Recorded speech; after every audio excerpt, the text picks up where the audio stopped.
And now we're going to do a short demonstration of workforce planning and expense budgeting in Workday Adaptive Planning. What you're looking at right now is an active dashboard. And on these active dashboards, you have the ability to analyze information, do some what ifs, make changes, and see the effects. What we're looking at now is an overall percent of revenue, an overall percent of expenses based on our target. So we have a little ways to go yet to hit our revenue goals and way below in the expenses and so forth. You see a lot of different types of comparisons here. So we're looking at target versus plan for your net interest expense accounts, as well as a couple other graphs over here. You've also got the ability to start doing some data entry within here. So within this sheet, you're looking at some data entry fields. Anything in white is data entry, anything in gray is calculated.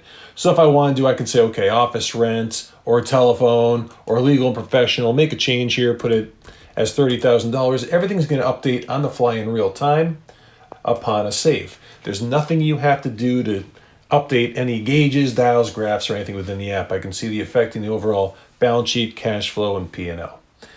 Below that, before I go there, you also see that we've got some high-level salary, commission bonus, your different healthcare accounts and so forth, FICA, FUTA, SUTA. You've got the ability to get down to detail and workforce planning as well. So here's the details behind that.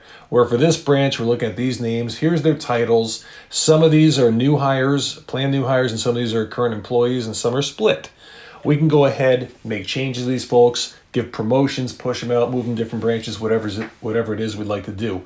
Also, for example, if I take these revenue generating positions, perhaps I'd like to do a what if where instead of hiring them in October, we'll hire this person in March. As a matter of fact, we'll do the same exact thing with this person as well.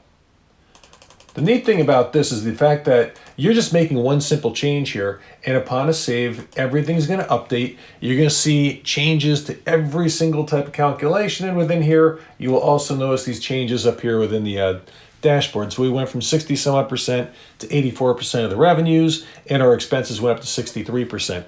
This affords the user the ability to start making changes, seeing the overall effect before they say, okay, these are my final numbers and so forth. And that is an example of a workforce planning and expense budgeting using Workday Adaptive Planning.